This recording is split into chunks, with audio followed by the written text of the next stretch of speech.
I'm going to get So into the Ohio State offense. yes, so Tim, why don't you tell us about the matchups between Ohio State's offense and Clemson's defense and where you see who's Yeah, got the edge there?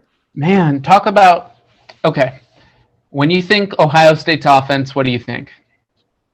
Justin Fields. Justin Fields, right? I Yeah. mean, early in the season, in his first 3 games, he had an 87% completion percentage.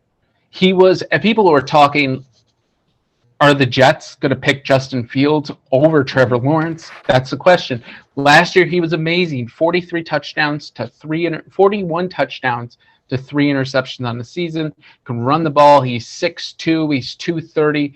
Dude is a prototypical NFL quarterback. And then the second part of this season happened, and a lot of question marks came up. So in his last 3 games, 2 of which were his 2 biggest games of the season, Indiana and Northwestern, Fields Fields had. Let me just give you some stats. He's only throwing for 204 yards per game. He has 4 touchdowns, 5 interceptions, and his completion. He has 47 completions to 81 attempts. So Fields is having the worst stretch of his career, and it's super concerning. And like I said, it's affecting his draft stock.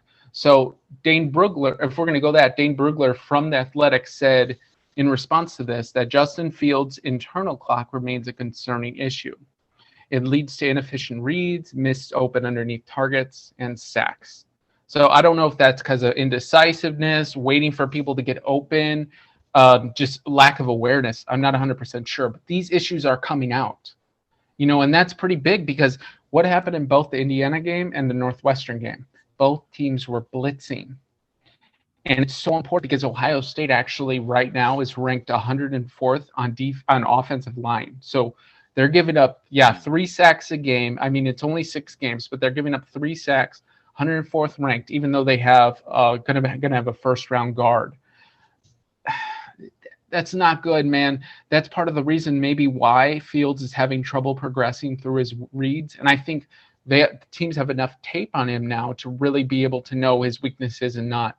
So Clemson has to get pressure on Fields. They have to disrupt him, get in his face so he makes dumb decisions. Because I don't know if you watched the Northwestern game, but he had some dumb interceptions. He held onto the ball too long. This guy's not usually throwing it away. Some people called him reckless in that game.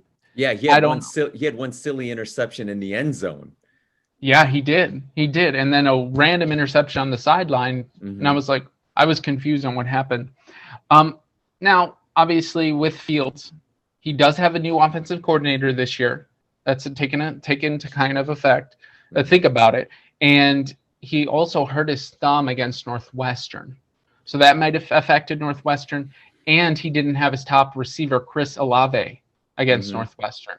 And I'll get into Olave. So his main weapons are Olave, who's a smooth route runner. He's like 6'1", 180. He gets open down the field, but really his specialty is route running and possession catching.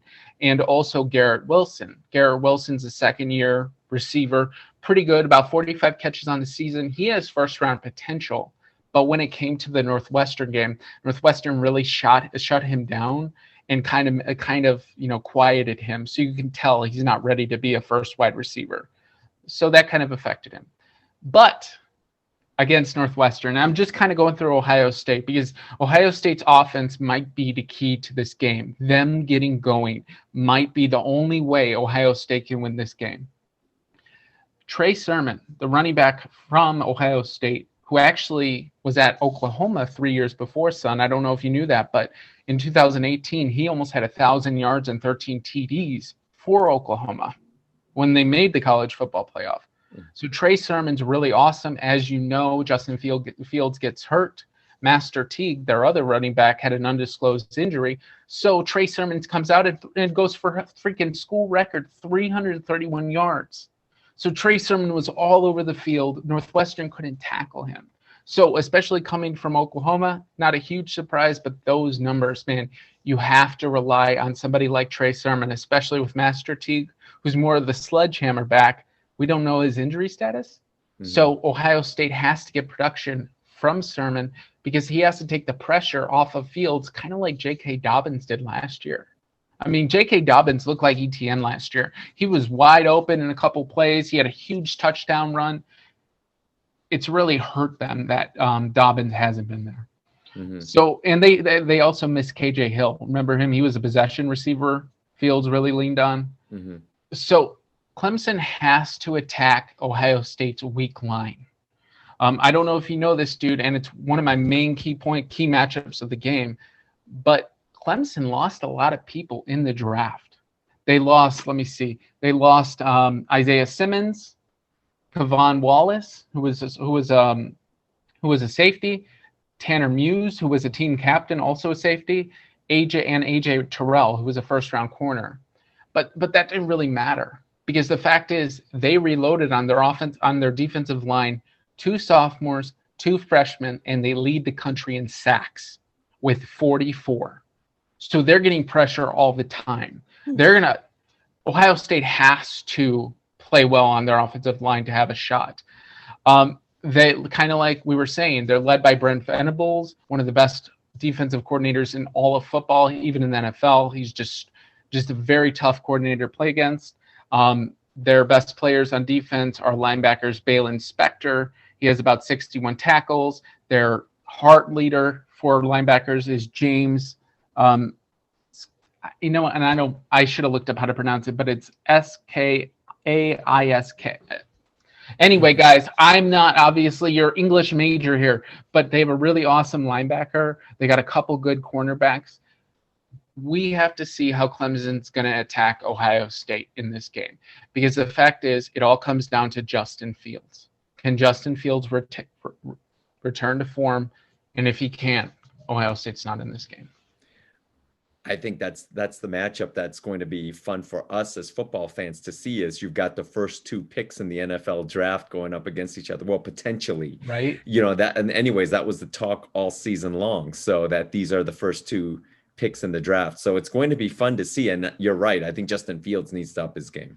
Man, and then we talked about the coaches, how Dabo Swinney, this is his 6th appearance in the college football playoff. You know what he said about Ohio State, right? Yeah, he said that they were the 11th best team in college football, and he justified it by saying because they didn't play enough games. Baloney. He said there's no question Ohio State is good enough to beat us, to beat any of these 4 playoff teams and be the national championship. There's not a question at all. I didn't rank anybody who didn't play 9 games or more in the top 10. That's why they are 11th.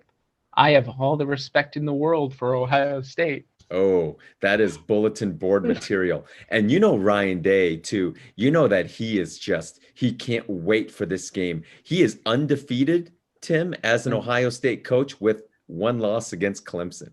Do you believe like how much Ryan Day has just put this game in his players' heads over the last year? Mm-hmm. Dude, they've waited a whole year for this revenge game. Yeah. So this rematch, it'll be interesting. I think it's going to be a fun matchup, but let's talk. So who has the edge, Tim? Well, in terms of, it's a kind of a push when it comes to Clemson's defense versus Ohio State's offense.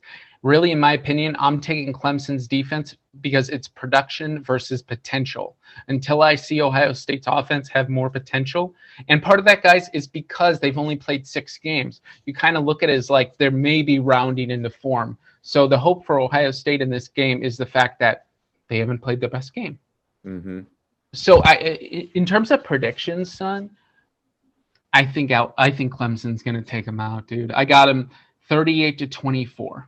Lawrence is going to be able, if Michael Penix Jr. can carve Ohio State through the air, Trevor Lawrence is going to carve Ohio State through the air. Yeah. Yep. We're kind of the same mind, Tim. I've got 31-21. Clemson. I think it might be like 31-14, and I think Ohio State might get a late touchdown to make it a little bit closer. But I think it's going to be like a 2 to 3 score game pretty much the entire way. How does Ohio State win? The only way they could possibly win is Sermon's, first of all, Sermon's got to go off. They Yeah. have to get their running game going, number one. And number two, Fields has to play out of his mind. I Yeah. think the more you keep Trevor Lawrence off the field, the better. They have to be able to sustain these long drives, and they need touchdowns. Now, Yes. unfortunately, we don't see, and this is the bad part about this particular season, is that we've got such a small sample size with Ohio Yeah. State. Yeah. And get to see them in a lot of these big games. Like we didn't get to see them against the Michigan game, which at the time was supposed to be a huge game. But so you have a lot of these things where you haven't seen them enough big games to really know. I mean, I guess they're only two like ranked opponents they faced was what, Northwestern and Indiana, and that's pretty Yep. much it. And So those are the worst games. yeah, and it's really hard to know. By the way, in that Indiana game, they had -1 rushing yards, but I guess it didn't. No. But I guess it didn't even matter. It didn't matter. They only had like 12 carries Oh, dude. altogether. Yeah. So you know what? And that was at home. Yes. So, but yeah, Penix just tore up the Buckeyes defense, dude. I don't know, dude. Trevor Lawrence I mean, this looks like it's going to just set up for a big day for him. I agree. Like you said, Fields has to bust out. We have to see the best game from Fields. They need to convert on third downs. Their defense has to stop at least 2 or 3 third downs in this game to swing the momentum. They need momentum swingers to really be able to win this game. Turnovers, whatever, onside kicks. They need those momentum swingers to do it because, dude, when it comes down to it, and I think my final word, last year was Ohio State's shot. Mm-hmm. They were the better team last year, and they did not win. Yes, I agree. It'll be interesting when you talked about third down in the red zone as well. Third down, if they can hold Clemson to 3 points instead of 7, I think they've got a shot. So, again, their rush defense has shown out pretty well this season. It's the best out of the 4 college playoff teams. Nice. So we'll see. They've got linebackers that have wrapped up and tackled, and they got a pretty decent defensive line. That's really the only way, because I don't see any defense stopping Trevor Lawrence. But if they can at least slow down ATN, that's at least part of their offense that they could shut down and give them an opportunity. Nice. All right. Yes. Well, I got Clemson. You got Clemson. Yeah. That's what we got, guys. So thanks for watching the Son and Tim show. Please like, subscribe. Please leave some comments, whatever you want to leave. And we're going to get on to Notre Dame, Alabama next.